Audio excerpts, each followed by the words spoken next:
Hello दोस्तों, are के mix entertainment channel पर आपका स्वागत है। दोस्तों, आज इस वीडियो में मैं आपको बसंत पंचमी के बारे में पूरी जानकारी दूंगा। यह कब मनाई जाती है, इस साल यह कब है, इसका क्या महत्व है, इसका क्या इतिहास है, इससे जुड़ी सारी छोटी बड़ी जानकारी दोस्तों मैं आपको इस वीडियो में देने वाला हूं। मगर दोस्तों, आगे बढ़ने से पहले यदि आप मेरे चैनल पर नए हैं तो सब्सक्राइब बटन को दबाकर मेरे चैनल को सब्सक्राइब करें और न्यू नोटिफिकेशंस के लिए बेल आइकन पर क्लिक करें ताकि आपको ऐसी ही वीडियोस टाइम टू टाइम और सबसे पहले मिल सके। तो चलिए दोस्तों स्टार्ट करते हैं। दोस्तों, सबसे पहले मैं बता दूं, इस साल बसंत पंचमी 16 फरवरी मंगलवार की है।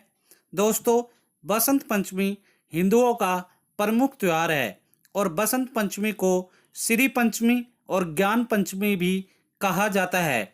यह त्योहार माघ के महीने में शुक्ल पंचमी के दिन मनाया जाता है। पूरे वर्ष को 6 ऋतुओं में बांटा जाता है, जिसमें वसंत ऋतु, ग्रीष्म ऋतु, वर्षा ऋतु, शरद ऋतु, हेमंत ऋतु और शिशिर ऋतु शामिल है।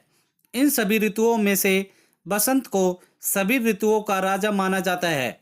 इसी कारण इस दिन को बसंत पंचमी कहा जाता है तथा इसी दिन से बसंत ऋतु की शुरुआत होती है।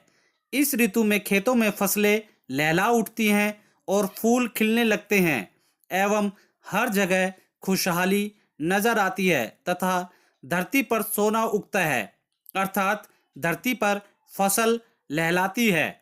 मान्यता है कि इस दिन माता सरस्वती का जन्म हुआ था, इसलिए बसंत पंचमी के दिन माँ सरस्वती की विशेष पूजा का आयोजन किया जाता है। माँ सरस्वती को विद्या एवं बुद्धि की देवी माना जाता है।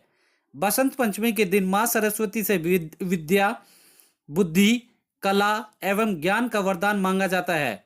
इस दिन लोगों को पीले रंग के कपड़े पहनकर पीले फूलों से देवी सरस्वती की पूजा करनी चाहिए एवं लोग पतंग उड़ाते और खाद्य सामग्री में मीठे पीले रंग के चावल का सेवन करते हैं। पीले रंग को बसंत का प्रतीक माना जाता है। बसंत पंचमी का त्योहार बड़ी ही धूमधाम से मनाया जाता है। इस दिन देवी सरस्वती की पूजा करने के पीछे एक पौराणिक कथा है। सर्वप्रथम श्री कृष्ण और ब्रह्मा जी ने देवी सरस्वती की पूजा की थी। देवी सरस्वती ने जब श्री कृष्ण को देखा तो वो उनके रूप को देखकर मोहित हो गई और पति के रूप में पाने के लिए इच्छा करने लगी।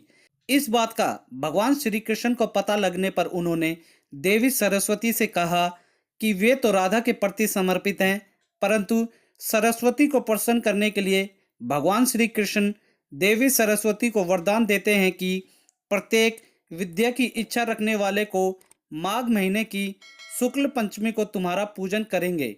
यह वरदान देने के बाद सर्वप्रथम ही भगवान श्री कृष्ण ने देवी की पूजा की। दोस्तों, शास्त्रों एवं पुराणों कथाओं के अनुसार बसंत पंचमी और सरस्वती पूजा को लेकर एक बहुत ही रोचक कथा है, जो कि कुछ इस प्रकार है। बसंत पंचमी के ऐतिहासिक महत्व को लेकर यह मान्यता है कि सृष्टि रचयिता भगवान ब्रह्मा ने जीवों और मनुष्यों की रचना की थी तथा ब्रह्मा जी जब सृष्टि की रचना करके उस संसार को देखते हैं तो उन्हें चारों ओर सुनसान निर्जन ही दिखाई देता है एवं वातावरण बिल्कुल शांत लगता है, जैसे किसी की वाणी ना हो। यह सब करने के बाद भी ब्रह्मा जी मायूस, उदास और संतुष्ट नहीं थे। तब ब्रह्मा जी भगवान विष्णु जी से अनुमति लेकर अपने कमंडल से जल पृथ्वी पर छिड़कते हैं। कमंडल से धरती पर गिरने वाले जल से पृथ्वी पर कंपन होने लगता है और एक अद्भुत शक्ति के रूप में चतुर्भुजी मतलब 4 भुजाओं वाली सुंदर स्त्री प्रकट होती है। उस देवी के एक हाथ में वीणा और दूसरे हाथ में वर मुद्रा होती है, बाकी अन्य हाथ में पुस्तक और माला थी। ब्रह्मा जी उस स्त्री से वीणा बजाने का अनुरोध करते हैं।